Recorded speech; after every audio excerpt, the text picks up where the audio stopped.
We need Paul Collider, Yes. the one and only. Hi, guys. We're just loading up here. It still shows us pre-stream on my end. Okay, let's check locals. Good morning. Okay, I'm clicking live. All right, locals, can you hear us? Howdy. I think we're good, Oh. All right. Good morning, everyone. Welcome to the Scott Adams School. I appreciate you all coming. This is Owen Gregorian. You can find me on X with at Owen Gregorian. I'm sure you all know who I am. But we're just going to have a show today with a few different speakers. We're not going to talk about the news today. If you want to talk about the news, I'll be having my normal after party on Saturday, and we can do that then. But I think we'll just have some topics more directly related to Scott today. So we'll see how it goes. And I think Shelley is going to have an announcement tomorrow, so you may just want to tune in tomorrow for that. We don't have any details about that today, but she'll be back tomorrow with an announcement, so tune in for that. And I will turn it over to Erica, and she can introduce our other speakers for today, and we'll go from there. Thanks, Owen. Hi, you guys. I'm Erica. I asked two guests to come on today with Sergio and Owen and myself. And I think for the simultaneous sip, the locals are going to love this especially. It's a regular listener of Coffee with Scott Adams. It's Andy. Andy, why don't you do it for us? Hey, good morning, all. I'm Andy Wang. I'm a regular, so most of you know who I am. So, hope you're all ready. All you need is a cup or a mug, or a glass, a tankard, a stein, a canteen mug, a jug or flask, a vessel of any kind. Fill yours with your favorite liquid. I like coffee. And join me now for the unparalleled pleasure, dopamine hit of the day, the thing that makes everything better. This simultaneous sip. Go. To Scott, my friend. Absolutely, to Scott. It's not as easy as it looks, right, Andy? No, not as easy. So if we're not speaking, if we just mute our mics, and I am going to first introduce Jay Plemons, who you'll see on your screen. So a lot of you on X have seen Jay's amazing clips, of course, of our beloved Scott Adams. And what I love, Jay, about your clips is that you just know how to cherry pick the right thing. I love how you insert some editing into there. But what I love the most is the trolling vibe that you can give sometimes with those clips. It's just, mwah, I love it. So you guys, the Scott Adams School is in the works, in effect.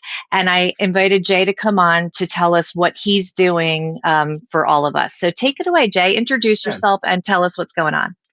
Yeah, thank you, Erica. My name is Jay Plemons. I was just said I've been on X posting clips from Scott for the last year and a half or so. I've tried every day just to find the best, the best one or two clips that I really enjoyed, because I figured if I enjoyed it, then someone else would. So just trying to share that out. And then a few weeks ago, if you remember, in one of the pre-shows, Scott announced that what he wanted to do was take his micro lessons. And even though some of them are still short, still condense them down. As we all know, Scott could sometimes ramble on, or alarm clocks would go off, or different things would happen. So what I'm doing, there's about 260 micro lessons. I'm going through, clean up the audio, condense it for time, condense it for content, and just get down to the pure message of what was there. So the added benefit of this that I really enjoy is I get to rewatch them all and really learn them as I'm editing them. So those will come out shortly. But as I said, so we are in the works of getting this content out there. And I'm Jay Plemons on X. I do appreciate all the messages people have sent me, thanking me for putting the post out there. That was my goal, just kind of share and flood the timeline with Scott's wisdom. So thank you very much. I appreciate this opportunity. You did such a great job, and will continue to do. And I have a cat with dementia, you guys, so she's meowing a lot. I'm sorry, but also are the micro lessons, I don't know if you know this yet or you can speak to it, but are they going to just stay on locals for the subscribers? That was the original idea. So I'm not really sure exactly everything that's planned Okay. out. But yeah, it's going to be a locals because the micro lessons are on locals now. And so we're looking to and how we can incorporate that into the Scott Adams School as well. Got it. Okay, I love that. Thank you. And Jay, please chime in with us during the reframe. Like at any point, just jump in if you want to All right. participate. We want you to, okay? Thank you so much. Yay. So Sergio and Andy did all right. So you guys in your chat, drop any emoji if you guys brought your book with you. Okay, because we'll see, and everyone's going to get extra credit if you brought your book. And it could be on Audible, even if it's on Audible, drop an emoji. We want to see. So today, Andy has picked a reframe from Scott's book, Reframe Your Brain. And shout out to the locals. You guys remember when Scott was writing this and then he took a little trip to Hawaii to focus and write, but all we could hear were those crazy birds on the beach? I don't remember the name of them, but oh my God, that was the creepiest thing ever. We were so distracted. But They Scott took sounded like us babies, with him. right? They sounded like Yeah, babies. like these It's so whining Not, eerie. not babies. just babies, but babies screaming. Yeah, Yeah. eerie. Mhm. We're like, oh, I'm sure that's really good for your concentration. But it was amazing because don't you guys agree how Scott would take us on trips with him? Like he never missed a day. So we went all over with Scott and we were there for a lot of his book writing processes. And he allowed us to, you know, kind of workshop it with him. So we all like, especially this book, we all really feel like we're a part of this. So, Andy, why don't you tell us what page, if you have it, and which reframe, and then we'll all turn to it. And then why don't you and Sergio and Jay and Owen chat about it? Okay. It's if you have the paperback, it's page 19. If it's the hardback, it's some other page. But I'm cheap and I only got the paperback. So the reframe is your job is to get a better job. Now I'm just going to read a portion of it, and then the usual frame. Your job is what your boss tells you it is. The reframe. Your job is to get a better job. And Scott wrote, don't confuse your job with the work your employer wants you to do. The boss might want you to process all the pending orders by quitting time, but your job is to get a better job. Everything else you do should service that reframe. If it doesn't help you leave the job you are in and upgrade, it might not be worth doing. But don't worry that this line of thinking feels sociopathic. Doing a good job on your assigned duties is a way to look good for promotions. The reframe reminds us that to be in a continuous job search mode, including on the first day of work at the new job. If that sounds unethical, consider that your boss would drop you in a second if business required it. In a free market, you can do almost anything that is normal and legal. Changing jobs for whatever reason you want is normal. Your employer's job is to take care of the shareholders. It's your job to take care of you. That doesn't always mean act selfishly, but if being generous with your time and energy seems as if it will have the better long-term payoff, do that. Your employer might want to frame employees as, quote, a family, unquote, which is common. But that's to divert you from the fact that they can fire you at will. They don't want you to know that you have the same power to fire them. Part of the job of leadership is convincing you that what is good for the leader is good for you. Sometimes that is the case, but keep your priorities straight. You are number one. Now, yeah, I'm not going to mention any names, but let's just call him Mr. X. You know, true story, Mr. X worked at a company for about 10, 12 years, and his boss framed it as a family and kept everyone loyal. And Mr. X rose up in the ranks, made more money. But then the boss's real family made demands. The boss's wife made an ultimatum. You can retire with me and move to Florida, or you can keep the business and I'll divorce you and move to Florida myself. And I think for the boss, it was cheaper to stay married. and the boss sold the business. The boss stayed on for about 6 months as a consultant, smoothing over the feathers, keeping the family feel. But once the boss got done with his 6-month consultancy, their new owners realized that Mr. X, a senior guy being paid more money, was worth about 2 brand new employees. And they realized they could keep Mr. X to do a good job on one project. This is a smallish company, 15 to 20 employees, with a good book of business. So they realized we could keep Mr. X and he can do a good job on one project, or we can take his salary and hire 2 new employees to do a mediocre job on 2 projects. And mathematically, they made their decision and got rid of Mr. X. Now, after Mr. X got laid off, I told him this reframe. Your job is to always get a better job. He didn't think of it that way. And then he landed on his feet eventually, and now he's doing that. He's always on the lookout for new jobs and opportunities. Now Scott in his book also mentioned, for smaller companies, you got to give them a little more leeway. That is true-ish, because Mr. X worked for a smaller company, and there's no shareholders. But then, when circumstances change, you got to be aware. So that's that's my contribution to this reframe. And I mean, Sergio, have you ever, in your work life and encounters, have you, seen how they could drop you in a heartbeat, despite you like a that's a wonderful reframe to really put everything in perspective. I love how you say, like, comparing the families. Who's the real family, right?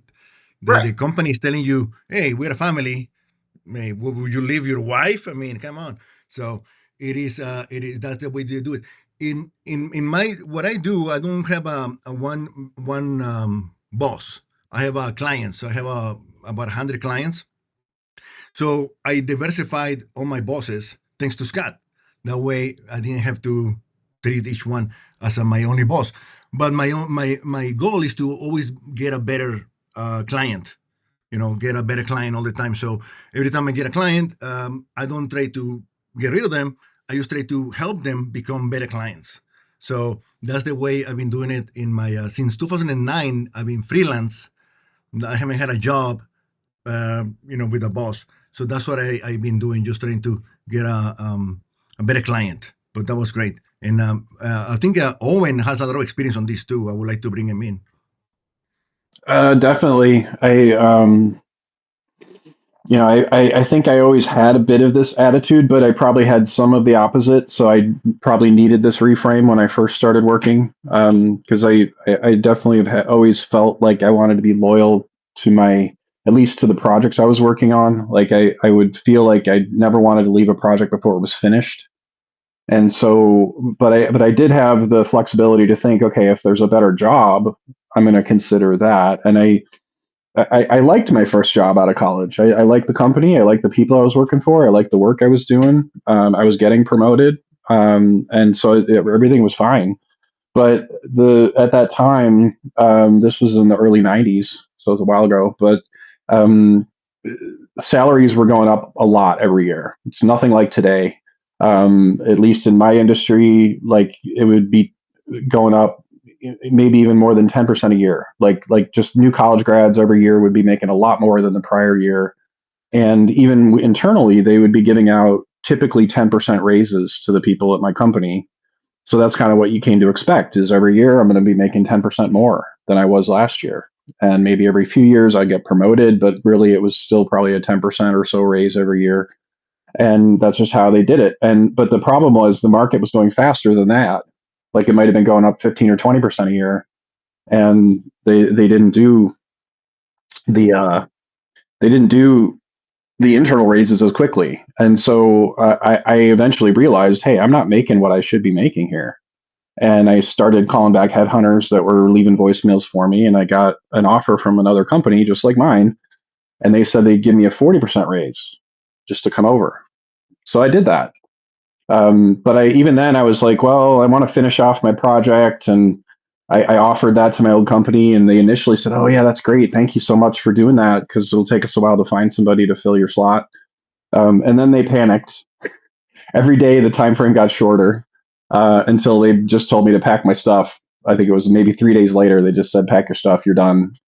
So I thought that was kind of unprofessional, but that's their end of it. They were looking out for their interests, and I was looking out for mine. And so I kind of learned my lesson of this reframe through that process, that I have to look out for my own interests and not the company. And that next company I was at for probably 8 years, it was a long time, but in the end, what happened was they did a merger, and all the leadership that was over my group, all my bosses went away.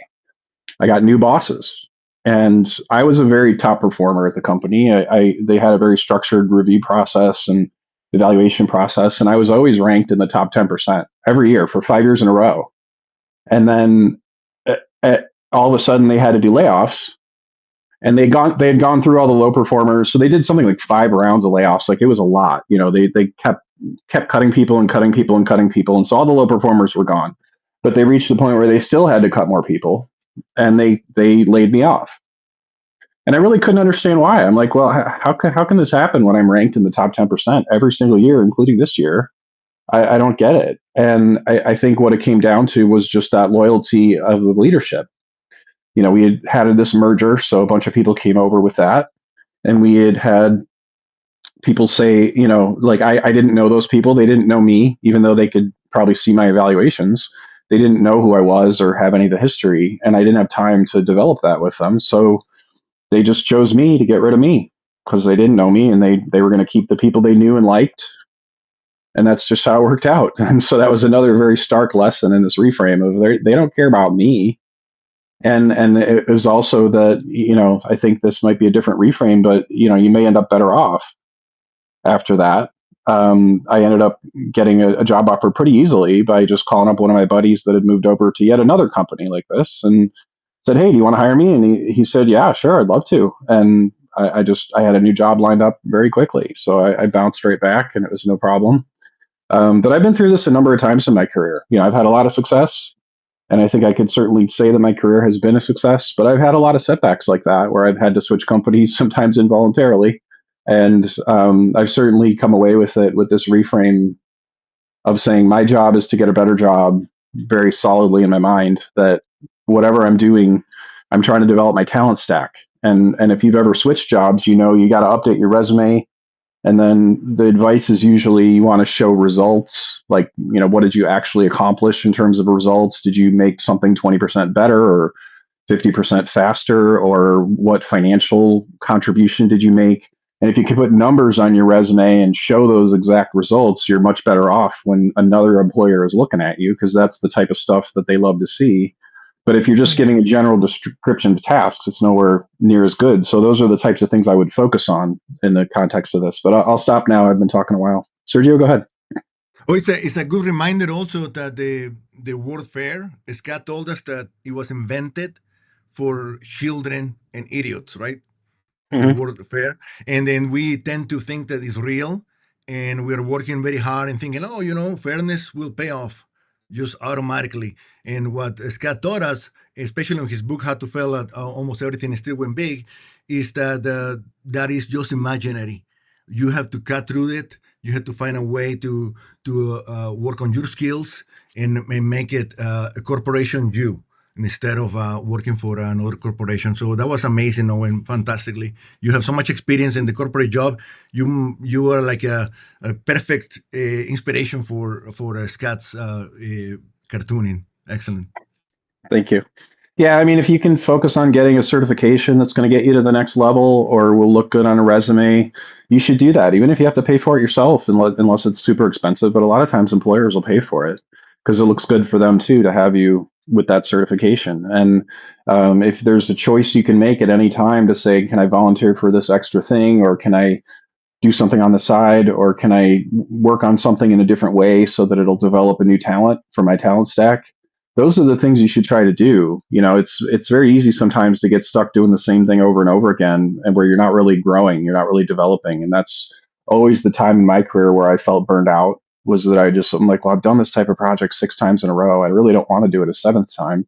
And I would find ways to do different work and get different skills. And that always made me feel much better about my career.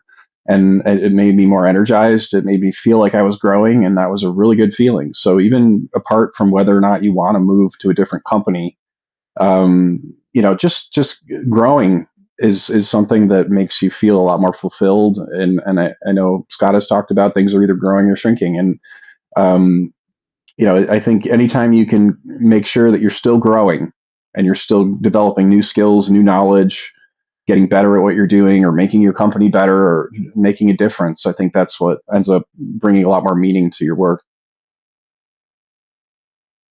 Jay, what do you think? Oh, yeah. Yeah, I totally agree. In my experience, just thinking the other side of it, of your job is to get a better job, is just in my experience with interviews. Yes, they're asking you about what you've done in your current role, but they want to know what you're doing, what you would do in that role. So if you're able to add on extra skills, add on extra talents that you don't need necessarily for the role you're in now, if you can do things that will help you in the next role, that's where you're really going to shine through. Because you can talk about what you've done, I've made this and done this, but they want to know, what are you going to do for me? Right? Not what did you do for your old boss. So definitely that's always been my kind of filter. Is my job is to gain more skills for the next thing, for the next better thing. And yeah, you're an example of that, right? You have been learning AI. All these AI animations, you just learned it, right? Yeah, I would learn. I mean, Scott was my muse in a lot of it. Like the God's debris and the AI of him and different things. I learned. I did. I don't know if you've seen it, but I did a Tesla light show with the Kira the Dawn song. So it's just things like I want to know how to do it, and so let me just look up. Learn how to do this. YouTube videos, Ask Grok, etc., and then just Jay, try that it was and put it out there. that was incredible what you did with the Tesla with Akira's song.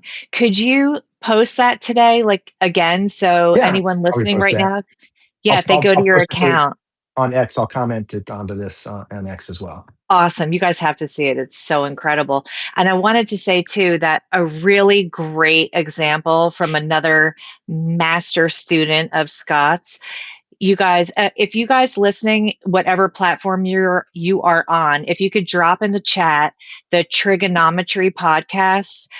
Greg Gutfeld was just on there the other day. He did a long form podcast with them, and I think it's within the first half hour.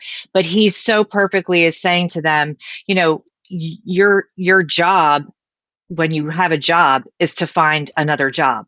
And so, he's like, you're not supposed to sit there and stay there. You're supposed to find another job all the time, while doing the best you could possibly do, but you should always be trying to find your next job. And so he even talks about, how he's been fired 3 times. And I think all right, I might be misquoting, but I think he talked to Scott about it. He did. And Scott said, well, are you better off or worse off now that since you got fired? And he was like, better. And he's like, right. So sometimes, sometimes things happen to push you, like if you're not pushing yourself. So my reframe is like, let's say you did get fired. I mean, hopefully you didn't do anything wrong. Like, you want to be competent and be a great employee no matter what you're doing, but you've got to put yourself first and be reaching and looking. And if you did get fired, then look at it like the universe's way of saying to you, like, look, like if you're not going to leave, we're going to get you out. Now take your talent stack and everything you've learned and go find the next thing. So I just want to say I recommend watching Trigonometry with Greg Gutfeld. It was great. And Greg inserts so much of Scott's wisdom into everything he says, and you'll hear it all the time when you listen to Greg talk. So please, if you guys could drop that in the chat, even just the name of the podcast so people can see it, that's a good listen. And Sergio and Andy, do you want to say any more about that? Well, Jay, you are well trained by Scott, because your job of getting a better job on the very next page is pick up skills at your old job. So yeah, if you have the opportunity, be shy and learn something. And You're right, Jay. And Scott wrote it on the very next page. All right. Thank you. Yeah, no, that was fantastic. An example of how putting all these skills together, it can manifest into a profession. Because again, I'm glad that Greg Guffield mentioned the use titles as an example, right? Of not having to be the 1%. All you have to be just the top 10% in a few things, and you become unstoppable. Thank you, Erica. Thank you, Erica. Oh, no, thanks, you guys. So listen, Shelly will post today's video. And if you guys want to continue the discussion, like even in the comments under the videos, do that. And I think that, we should, everybody listening, take some time to scroll through the comments wherever you see them and maybe ask for help or opinions or advice and, workshop it together even after this ends. So, the video will be here with the reframe. You guys keep talking about it. I think anyone who's had experiences like this, maybe be a mentor to people asking questions in the comments and see if we can all collectively be useful for each other. Everybody's got a different talent. And so I think we should come together as Scott's debris and really help push each other up with everything we can. The other thing I wanted to say is we also would love feedback. Do you guys like this format today of doing a reframe? We want to, we've been all grieving and struggling right now. And it's very important to Scott that, we keep his work alive, which we all want to do. So if you like this kind of format, it helps us to have some constructive, polite feedback and to kind of know what you guys want to see. Also, as Owen said before, he has his Spaces show on Saturday, and sometimes he does a subscriber show on Sunday. So what I want to say is moving forward, we're going to do this live stream for now, Monday through Friday. Okay, so Monday through Friday, we'll be here. It might not be me, but someone will be here. And then on the weekends, I would urge you guys to follow Owen Gregorian. And you guys, again, people, Owen's name. Can you drop it in the comments so people can see his username?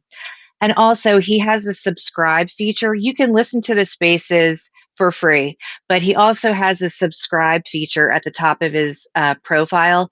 It's very affordable. And I look at it like he takes so much time for us every day, cultivating news stories and helping, and then doing these spaces that are so amazing that I look at it like, if we all contribute to his subscription, it's like we're like, hey, we're buying you a nice dinner, putting some gas in your tank to say thank you for your time, because his time is way more valuable than a dinner, trust me.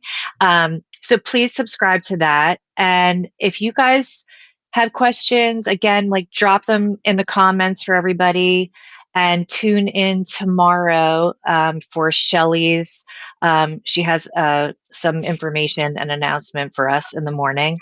And I want to toss it over to Sergio if you want to wrap up with anything before we go. Oh, I just want to say that this was great start. I think we didn't catch fire, nothing broke down. The machines work for us today. So Scott is smiling on us. He's working on those technology guts. I want to thank everybody for all the support. Losing Scott is like losing a family member, but nobody knows. All my neighbors don't understand. Nobody knows what's going on, right? So we're just grieving internally, and nobody's gonna call you and say like, "Oh, that cartoonist died. Oh, I'm sorry for you." They don't get it. So Right. thank you, Erica. Thank you, Owen, and anybody that Shelly for keeping the glue. Being the glue. Thank you for that. And I'm gonna be teaching how to make memes. We're gonna have a micro lesson on that, how to make memes in 1 minute. In 1 minute, just like me. You don't have to talk like me, but you're gonna be able to prompt memes that like I do the same way. So I asked Eric about that earlier, and I think we're gonna work on something on that, right? Oh, if you don't know, Thank you. yes, Sergio makes the best memes. You guys are so good. Make sure you're following Sergio. I'll post everybody's user handle as soon as this ends. I'll post everyone's user handle, okay? And I say with that, Owen, thank you so much as always, and Shelly and Sergio and Jay, thank you so much for popping on today and Absolutely, thank you. participating. And Andy Wang, my Jersey brother, so good to see you. And thank you for picking an amazing reframe and for discussing it with us and letting us chat. And you guys, let's have a closing sip. As always, go out today and be useful. And to Scott. So Scott. Bye, guys. See you in the morning. Goodbye, everyone. Talk to you soon.